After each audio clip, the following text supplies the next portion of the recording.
मन को शांत और स्थिर करने के लिए भगवान कृष्ण ने बताए हैं 2 उपाय। किसी भी चीज को समझने के लिए सबसे पहले मन को शांत रखना चाहिए और फिर काम पर ध्यान देना चाहिए, क्योंकि हम मन से ही प्रश्न खोज लेते हैं और मन में ही जवाब देकर बैठ जाते हैं। भगवान कृष्ण ने मन को शांत रखने के लिए के 2 उपाय बताए हैं। भगवद गीता में भगवान श्री कृष्ण कहते हैं, मन का बेचैन होना उसका स्वभाव है।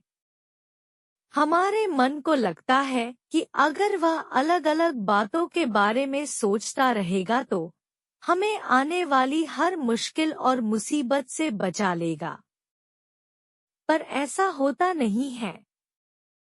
हम अपने जीवन का अधिक समय सोच विचार करके परेशान होने में निकाल देते हैं।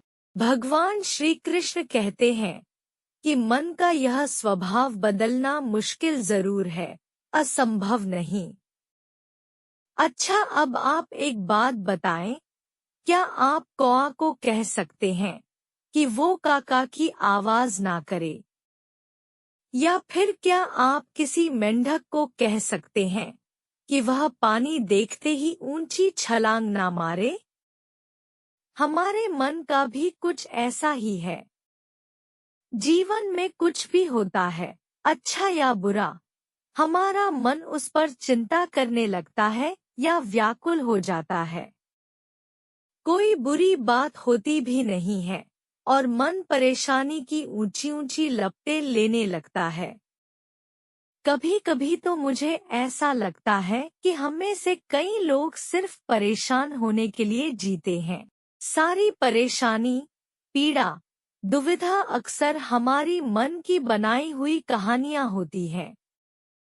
भगवान श्री कृष्ण हमें हमारे मन को शांत और स्थिर करने के लिए 2 उपाय देते हैं। पहला, ध्यान लगाना या मेडिटेट करना। दूसरा, वैराग्य भाव सीखना। मेडिटेशन या ध्यान का मतलब सिर्फ आंख बंद कर बैठना नहीं होता। मेडिटेशन का मतलब होता है अपना पूरा ध्यान किसी चीज पर लगाना और उसे हटने नहीं देना। अगर आप रोटी बना रहे हैं तो सिर्फ उस बात पर ध्यान दीजिए। अगर आप पिक्चर देख रहे हैं तो अपना पूरा ध्यान पिक्चर पर लगाएं।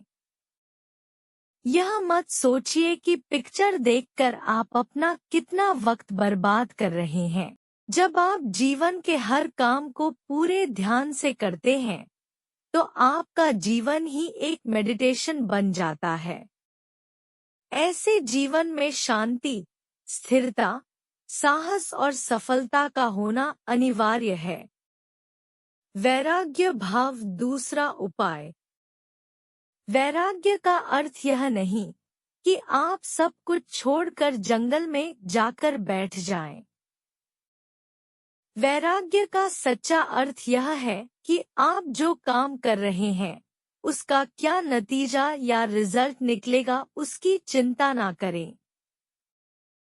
जैसे अगर आपने कोई इंटरव्यू दिया, आप यह कर सकते हैं कि पूरे मन से तैयारी करें और अपना बेस्ट देकर आ जाएं। वह नौकरी मिलना या ना मिलना आपके हाथ में नहीं है। इस नतीजे के पीछे अलग अलग चीजें हैं जो आपके बिल्कुल कंट्रोल में नहीं। तो जिस चीज के बारे में आप कुछ कर नहीं सकते, उसके बारे में चिंता भी ना करें। यही वैराग्य का सच्चा मतलब होता है। और यही है भगवान श्री कृष्ण का दूसरा उपाय मन को चिंता की लपटों से बचाने का। याद रखिए, आप पूरे के पूरे इंसान हैं। समझदारी, संयम और कुशलता से भरे इंसान। आपका मन जब भी अलग अलग बातों पर आपको परेशान करने लगे, तब अपने मन को भी प्यार से समझाइए और शांत कर लीजिए। बस अपने ऊपर विश्वास रखिए कि आप कभी अपना बुरा नहीं होने देंगे। जय श्री कृष्णा।